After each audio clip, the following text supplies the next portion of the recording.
Hi hello ನಮಸ್ಕಾರ. Beautiful ಅಡುಗೆ ಮನೆಗೆ ಸ್ವಾಗತ ಸುಸ್ವಾಗತ. ಇವತ್ತು ಒಡೆದಿರೋ ಹಾಲು ವೇಸ್ಟ್ ಆಗಿದೆ ಅಂತ ತುಂಬ ಜನ ಅಂದ್ಕೊತೀರ ಅಲ್ವಾ. ಆ ಹಾಲನ್ನು ಬಳಸಿ ಸಿಹಿಯಾಗಿರೋಂಥ ಒಂದು ರಸಗುಲ್ಲನ ಮಾಡೋಣ.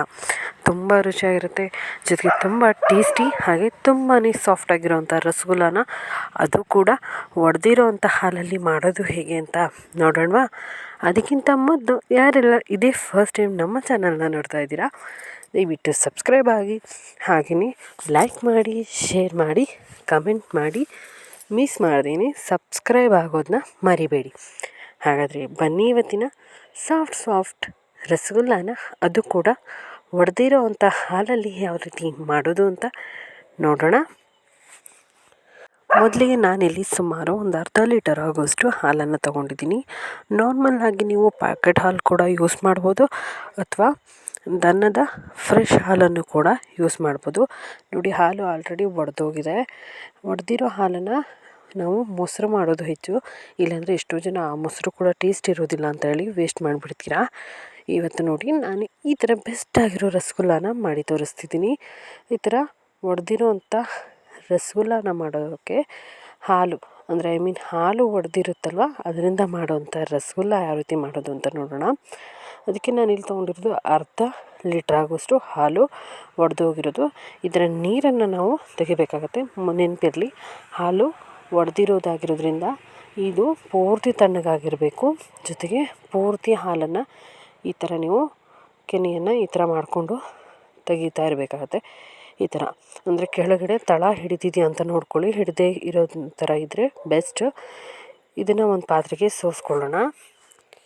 ಮೊದಲಿಗೆ ಒಂದು ಸ್ಟೀಲ್ ಪಾತ್ರೆ ಇಟ್ಕೊಂಡು ಅದರೊಳಗೆ ಬಟ್ಟೆನ ಈ ಥರ ವೈಟ್ ಕ್ಲಿಯರ್ ಚೆನ್ನಾಗಿರೋಂಥ ಬಟ್ಟೆನ ಇಟ್ಟು ಅದರೊಳಗೆ ಒಡೆದಿರೋಂಥ ಹಾಲನ್ನು ಹಾಕಿ ಪೂರ್ತಿಯಾಗಿ ಹಿಂಡಿ ಈ ಪನ್ನೀರ್ ಥರ ಏನು ಕೆನೆ ಇರುತ್ತಲ್ಲ ಅದನ್ನು ಸಪ್ರೇಟ್ ಮಾಡ್ಕೊಳ್ಳೋಣ. ನೋಡಿ, ಈ ಥರ ಒಡೆದಿರೋಂಥ ಹಾಲಲ್ಲಿ ಇರೋಂಥ ನೀರನ್ನು ನೀವು ಯಾವುದಾದ್ರೂ ತರಕಾರಿ ಬೇಯಿಸೋದಕ್ಕೆ ಅಥವಾ ಯಾವುದಾದ್ರೂ ರೆಸಿಪಿ ಮಾಡೋದಕ್ಕೆ ಯೂಸ್ ಮಾಡ್ಬೋದು. ತುಂಬಾ ಒಳ್ಳೆಯದು ಈ ನೀರು. ಯಾಕೆ ಅಂದರೆ ಇದರಲ್ಲಿ ಹಾಲಿನ ಎಲ್ಲ ಪ್ರೋಟೀನ್ ಅಂಶಗಳು ಇದರಲ್ಲಿ ಇರುತ್ತೆ. ಹಾಗಾಗಿ ನೀವು ದಯವಿಟ್ಟು ಪಲ್ಯ ಅಥವಾ ಏನಾದರೂ ಮಾಡೋದಕ್ಕೆ ಇದನ್ನು ಯೂಸ್ ಮಾಡ್ಬೋದು. ನೋಡಿ, ಈ ಥರ ಬಂದಿರುತ್ತಲ್ಲ ಇದಕ್ಕೆ ನೀವು ಇನ್ನೊಂದು 2 ಲೋಟ ನೀರು ಎಕ್ಸ್ಟ್ರಾ ಹಾಕಿ ವಾಶ್ ಮಾಡ್ಕೋಬೇಕಾಗುತ್ತೆ. ಕ್ಲೀನಾಗಿ ವಾಶ್ ಮಾಡಿ. ನೋಡಿ, ಈ ಥರ ನೀವು ಕೆದರಿಬಿಟ್ಟು ವಾಶ್ ಮಾಡಿ. ಅದೇ ಥರ ಮತ್ತೆ ಬಟ್ಟೆಯಲ್ಲಿ ಗಂಟು ಕಟ್ಟಿ ಆ ನೀರನ್ನು ಕೂಡ ಚೆಲ್ಲಿಬಿಟ್ಟು ಸೈಡಲ್ಲಿ ಎತ್ತಿಟ್ಕೊಳ್ಳಿ ಒಂದು 5 ನಿಮಿಷ. ಅಷ್ಟರಲ್ಲಿ ಇನ್ನೊಂದು ಪಾತ್ರೆ ತೊಗೊಂಡು ಅದಕ್ಕೆ ಸುಮಾರು 1.5 ಕಪ್ ಆಗೋಷ್ಟು ನೀರನ್ನು ಹಾಕ್ಕೊಳ್ಳಿ. ನೀರನ್ನು ಹಾಕಿ ಅದನ್ನು ಬಿಸಿ ಮಾಡೋಕ್ಕಿಟ್ಟು 1 ಕಪ್ ಆಗೋಷ್ಟು ಸಕ್ಕರೆಯನ್ನು ಹಾಕಿ, ಸ್ವೀಟ್ನ ನೋಡಿಕೊಂಡು ನೀವು ಇನ್ನೂ ಜಾಸ್ತಿ ಬೇಕಿದ್ರೂ ಹಾಕ್ಕೋಬೋದು. 1.5 ಕಪ್ ನೀರಿಗೆ ಸುಮಾರು 2 ಕಪ್ ಸಕ್ಕರೆ ಕೂಡ ಹಾಕ್ಕೋಬೋದು. ಅದಕ್ಕೆ ನಾನು 4 ಏಲಕ್ಕಿ ಹಾಗೆ 1 ದೊಡ್ಡ ಲವಂಗನ ಹಾಕ್ಕೊಂಡಿದ್ದೀನಿ. ಇದನ್ನು ಕುದಿಯೋದಕ್ಕಿಟ್ಟು ನಾವೇನು ಗಂಟು ಕಟ್ಟಿ ಇಟ್ಟಿದ್ವಲ್ಲ ಪನ್ನೀರ್, ಅದನ್ನು ಒಂದು ಪಾತ್ರೆಗೆ ಈಗ ಹಾಕ್ಕೊಳ್ಳೋಣ. ನೋಡಿ, ನಾನಿಲ್ಲಿ ಅರ್ಧ ಲೀಟ್ರ್ ಹಾಲು ತೊಗೊಂಡಿರೋದು. ಅದರಲ್ಲಿ ಇಷ್ಟು ದೊಡ್ಡ ಉಂಡೆ ಪನ್ನೀರ್ ಥರ ನಮಗೆ ಸಿಕ್ಕಿದೆ.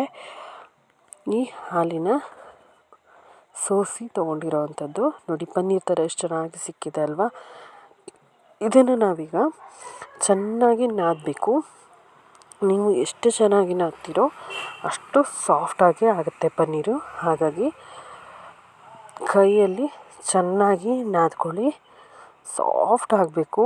ನಾದಿ ಹಿಟ್ಟು ಅಂದರೆ ತುಂಬಾ ಸ್ಮೂತ್ ಬರಬೇಕು. ಒಂಥರ ಐಸ್ ಕ್ರೀಮ್ ಅಷ್ಟು ಸಾಫ್ಟ್ ಆದರೆ ತುಂಬಾ ಒಳ್ಳೆಯದು. ನೆನಪಿರಲಿ, ಇದರಲ್ಲಿ ಸ್ವಲ್ಪ ಕೂಡ ನೀರಿನಂಶ ಇರಬಾರ್ದು. ನೀವು ಕೈಯಲ್ಲೂ ಕೂಡ ನೀರಿನಂಶ ಇರಬಾರ್ದು. ಈ ಥರ ಚೆನ್ನಾಗಿ ತಿಕ್ಕಿ ಸಾಫ್ಟ್ ಮಾಡ್ಕೋಬೇಕಾಗತ್ತೆ.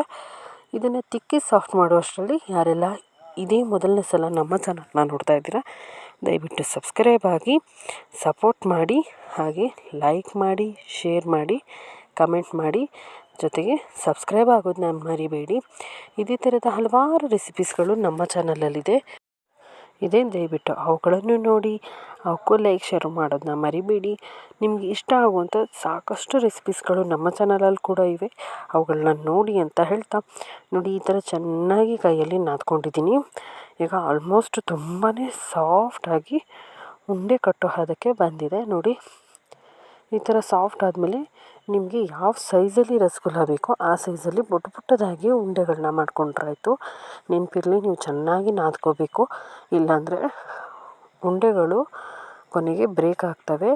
ನೋಡಿ, ಈ ಥರ ನಾನು ಉಂಡೆಗಳನ್ನ ಕಟ್ಟಿ ಇಲ್ಲಿ ರೆಡಿ ಮಾಡ್ಕೊಂಡಿದ್ದೀನಿ.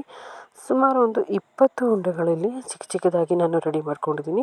ನಾವೇನು ಸಕ್ಕರೆ ನೀರು ಬಿಸಿ ಮಾಡೋಕ್ಕಿಟ್ಟಿದ್ವಲ್ಲ, ಅದು ಆಲ್ಮೋಸ್ಟ್ ಕುದೀತಾ ಇದೆ. ಅದಕ್ಕೇ ನಾನು ಈ ಉಂಡೆಗಳನ್ನು ಹಾಕ್ಕೋತಾ ಇದ್ದೀನಿ. ತುಂಬಾ ಈಸಿ. ಜಸ್ಟ್ ಒಂದು 10 ನಿಮಿಷದಲ್ಲಿ ನೀವು ಮನೆಗೆ ಯಾರಾದರೂ ನೆಂಟರು ಬರ್ತಾರೆ ಅಂದಾಗ, ಅಥವಾ ಚಿಕ್ಕ ಮಕ್ಕಳಿಗೆ ಈಸಿಲಿ ಹೆಲ್ದಿ ರೆಸಿಪಿ ಏನಾದರೂ ಮಾಡಿಕೊಡ್ಬೇಕು ಅಂದಾಗ ಈ ರೆಸಿಪಿನ ಡೆಫಿನೆಟಾಗಿ ಟ್ರೈ ಮಾಡಿ. ಮಕ್ಕಳು ಕೂಡ ತುಂಬ ಇಷ್ಟಪಟ್ಟು ತಿಂತಾರೆ.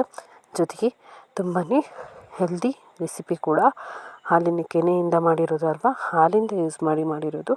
ಮಕ್ಕಳಿಗೆ ತುಂಬ ಇಷ್ಟ ಆಗುತ್ತೆ. ನಾನಿಲ್ಲಿ ಹಾಕಿದ್ದೀನಿ ಎಲ್ಲನೂ. ನೋಡಿ, ಈ ಥರ ಚೆನ್ನಾಗಿ ಕುದಿಸ್ಕೋಬೇಕು. ಇದನ್ನ ಹಾಕಿಬಿಟ್ಟು ಒಂದು 15 ನಿಮಿಷ ಬಿಸಿ ಮಾಡ್ಕೊಳ್ಳಿ. ನೋಡಿ, ಈಗ 15 ನಿಮಿಷ ನಾನು ಬಿಸಿ ಮಾಡಿದ್ದೀನಿ. ನಾವು ಹಾಕುವಾಗ ಎಷ್ಟು ಚಿಕ್ಕ ಚಿಕ್ಕ ರಸಗುಲ್ಲ ಉಂಡೆಗಳು ಮಾಡಿದ್ವಿ. ಈಗ ಸಕ್ಕರೆನ ನೀರಿನ ಪಾಕದಲ್ಲಿ ಇದು ಕುದಿ ಬಂದು ದೊಡ್ಡ ದೊಡ್ಡದಾಗಿ ಈಗ ಆಗಿದೆ. ನೀವು ನಂಬಲ್ಲ, ಎಷ್ಟು ದೊಡ್ಡದಾಗಿದೆ ನೋಡಿ. ತುಂಬಾ ಚೆನ್ನಾಗಿರುತ್ತೆ, ಜ್ಯೂಸಿಯಾಗಿರುತ್ತೆ. ಈಗ ಗ್ಯಾಸ್ ಆಫ್ ಮಾಡಿ ಒಂದು 10 ನಿಮಿಷ ಇದನ್ನು ರೆಸ್ಟ್ ಮಾಡೋಕೆ ಬಿಡಿ.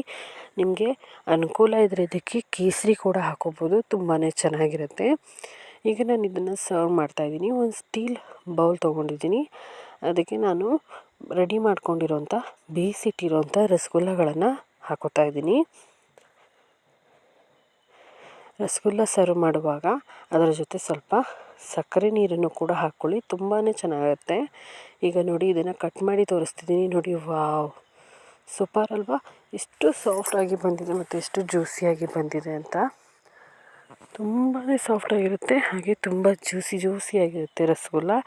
ಈ ರಸಗುಲ್ಲ ರೆಸಿಪಿ ನಿಮಗೆ ಇಷ್ಟ ಆಗಿದೆ ಅನ್ಕೋತೀನಿ. ಇಷ್ಟ ಆಗಿದೆ ಪ್ಲೀಸ್ ಒಂದು ಲೈಕ್ ಮಾಡಿ, ಶೇರ್ ಮಾಡಿ, ಕಮೆಂಟ್ ಮಾಡಿ. ಜೊತೆಗೆ ಮಿಸ್ ಮಾಡದೇನೆ ಸಬ್ಸ್ಕ್ರೈಬ್ ಆಗಿ, ಹಾಗೆ ಸಪೋರ್ಟ್ ಮಾಡಿ. ಇನ್ನೊಂದು ಹೊಸ ರೆಸಿಪಿ ಜೊತೆ ಮತ್ತೆ ಸಿಗ್ತೀನಿ. ಅಲ್ಲಿವರೆಗೂ ಕೀಪ್ ವಾಚಿಂಗ್ ಬ್ಯೂಟಿಫುಲ್ ಅಡುಗೆ ಮನೆ. ಹೊಸ ರೆಸಿಪಿ ಜೊತೆ ಮತ್ತೆ ಸಿಗ್ತೀನಿ. ನಮಸ್ಕಾರ.